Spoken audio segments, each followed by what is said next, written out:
What's going on, YouTube? So it's no surprise, or I should say no mystery about how the retro collection has gone on this channel lately, between selling a bunch of stuff and just flat out getting out of the hobby. One of the biggest questions I was asked was, besides the normal, do you regret selling a lot of it? Or, the other big question was, if I want to sell some of my stuff, what should I get rid of? And I even had one nasty comment that's saying that I'm using my influential YouTube channel to force people to sell their collections, which the YouTube channel with only 4,000 subscribers, guys, is not very influential, I would say. Most of my talking and stuff around here has just been what has been going on with me personally, why I sold a bunch of stuff, and just what I've been dealing with. It's not been trying to force people out there to sell off their collections or do anything like that. So if that's the vibe you guys are getting, then I don't know what to tell you. But what I just wanted to touch up on today was a big thing that I was told, or asked I should say, when I was selling a lot of my collection was, what did I choose to keep? What did I choose to get rid of? And how did that all work out? And just a reminder that no, I did not sell literally everything.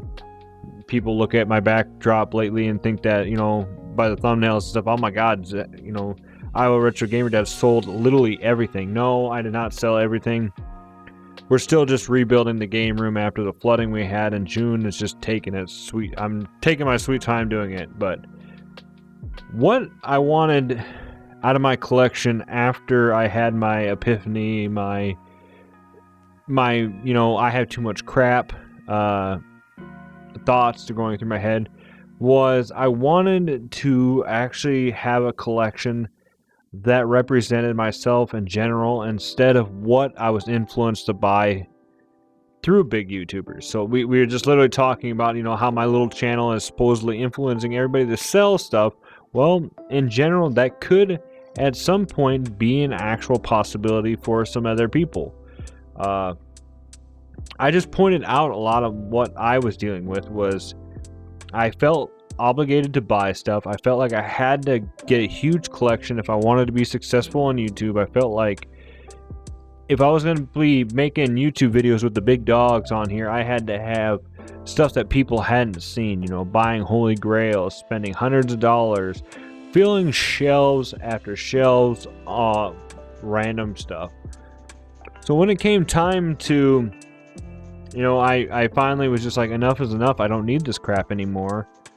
Why do I have, every Madden or every NCAA or every sports title or every racing game, all these fillers and stuff like that? Why do I have all this crap? And when I started, liquidating and getting rid of those, I started looking at other games too, and then wondering why I had these, why was I collecting for this console, and everything started to line up.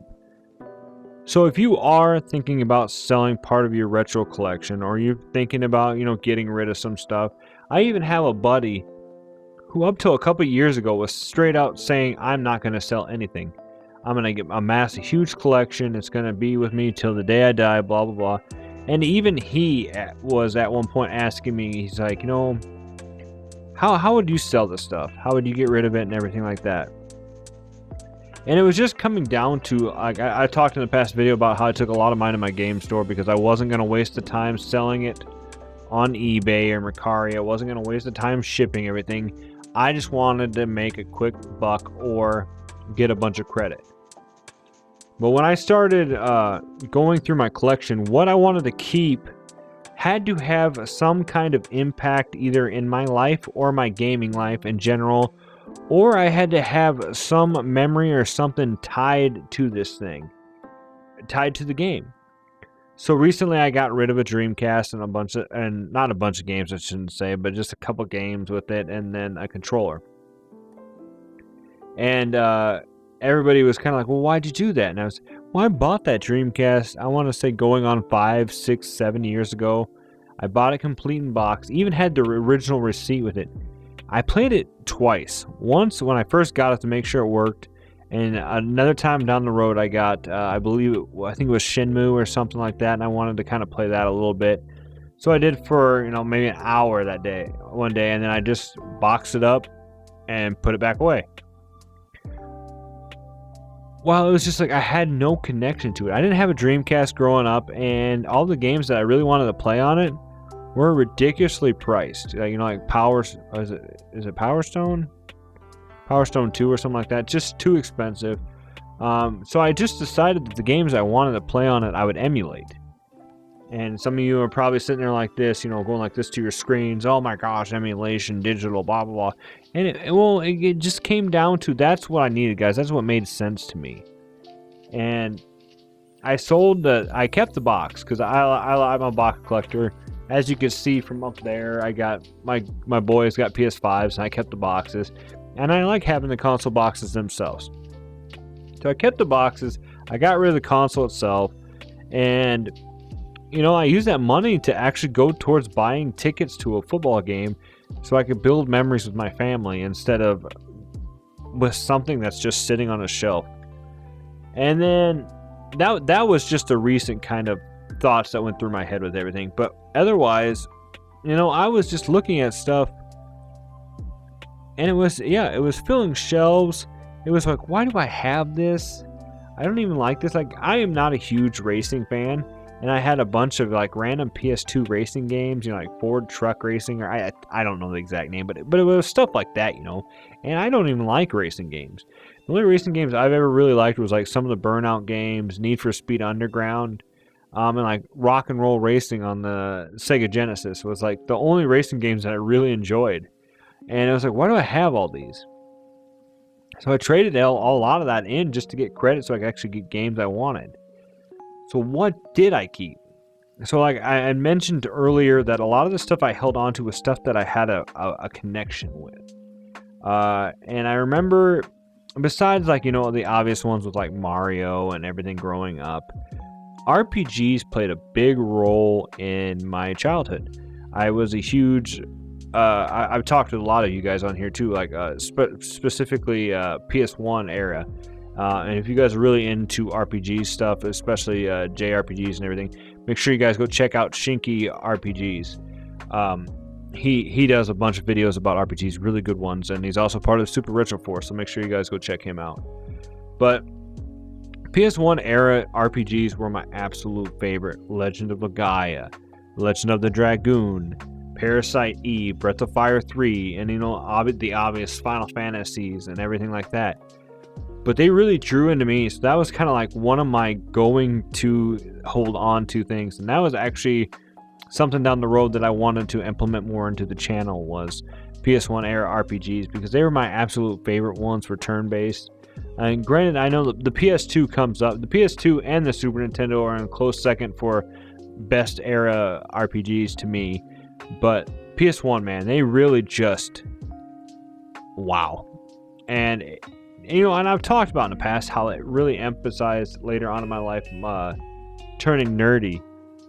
Going from football coach son to loving sports to nerd and stuff like that, because I got really into the storytelling, character development, and strategizing with the turn-based and status effects and everything. It really rolled into one, and it really kind of broadened my horizon. I wasn't just a simple, I love football, I love basketball kind of kid anymore. I was really into a lot of the other stuff. And it was like stuff like that I wanted to hold on to. And obviously, I mean, the usual stuff. Like, I had this from a video I recorded for the Super Retro Force channel. But this was my Super Mario Duck Hunt World Track Meet game from when I was a kid. Obviously, over the years, I've sold and fixed many consoles. But a lot of the stuff that I held on to console-wise was stuff from my childhood. So I had my original Nintendo and Sega Genesis from when I was a kid. And obviously I was not going to get rid of that stuff. But I wanted to hold on to those things because they meant something to me. And that's some of the stuff too, like with Ocarina of Time and everything that goes with that. I wanted to keep those games because, yeah, there was a connection with it. I remember, so I live in a town now that growing up I visited as a kid a lot. and they had a grocery store here that always had Ocarina of Time that I could rent. And I remember renting it so many times, and just always, you know, I'd get it a week later or the next time my mom got paid, and somebody would delete my file, and then I'd have to restart over. And then it wasn't until later on in life that I think it was one Christmas I finally got Ocarina of Time for myself, and I played through up to the water temple, and then from then on I really couldn't play through. But over the years I watched other people play it. But those were the kind of things I wanted to hold on to, because I was just getting tired of, like I said, the thrill of the hunt, or the more of the addiction of the hunt, and the wanting to have the bigger sack and the collection of, for innuendos, if you male innuendos, if you want to go with it. But just that stuff like there was just kind of like, and then it was a lot of careful thinking. I just, you know, I didn't just throw a bunch of stuff in a box and take it to a game store, get what I could. It was a lot of weighing out the options, and what it really came down to was I held the games up, I looked at them, and I go, are you going to play this game within the next few years? Are you going to play this game ever? And, you know, and if something like, if I had a hard time, or I sat there and had to think about it for too long, whether or not I was going to play it or not, if it came down to that, I was like, okay, yep, get rid of it, because, or don't get rid of it, because you're thinking too much about it. You want to keep it, okay. But if it was something like, are you ever going to play this, man? Nope. Okay, then I went into a pile. And I'm not going to go on a little bit. I'll make another video about this down the road. If you guys want to see more video about, you know, what all went into this, I got some stuff in the works too. Like I said, I'm putting the game room back together, so there is going to be some videos pretty soon about me going through the totes and weighing my options on whether or not what to keep and what to get rid of. So that'll be interesting for you guys to see, I think, as well. I do got to put a few people in line, queue or whatever, to buy the stuff that I'm still wanting to get rid of, because I want to just kind of hold on to, like I said, just the games I'm actually going to be playing here pretty soon. So with that being said, guys, I want to end this video now on just a thank you guys so much for watching. Comment. I mean, lately I've been trying some new stuff with the channel, and some stuff that really hasn't been working, but it's been fun to do.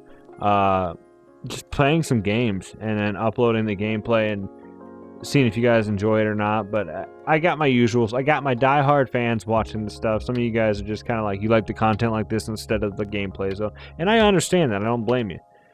Sometimes certain channels I like to watch the gameplay for, like Game Grumps and stuff like that. But not every channel I'll watch the gameplay for. I'll catch some live streams, but I know it's kind of a special kind of content to be able to watch. And I know a lot of you guys have subscribed because you specifically like videos like this, and I really love that too. So just trying some different things on the channel, guys. Here pretty soon here, the backdrop should be back to normal. We should have a nice, cool, little fun some of my stuff, my collection back up there. And then I'm hoping down the road to do a little bit more streaming with you guys, and hopefully get my podcast back up and going and get some guests on and start appearing back on some other channels. So we're in works. We're getting stuff rolling around. Hopefully, you know, I want to get stuff lined back out. It's been a crazy few months. So with that being said, as always, stay rich, my friends. Thank you so much for watching, and I will see you in the next video. I appreciate you guys. Super Retro Force.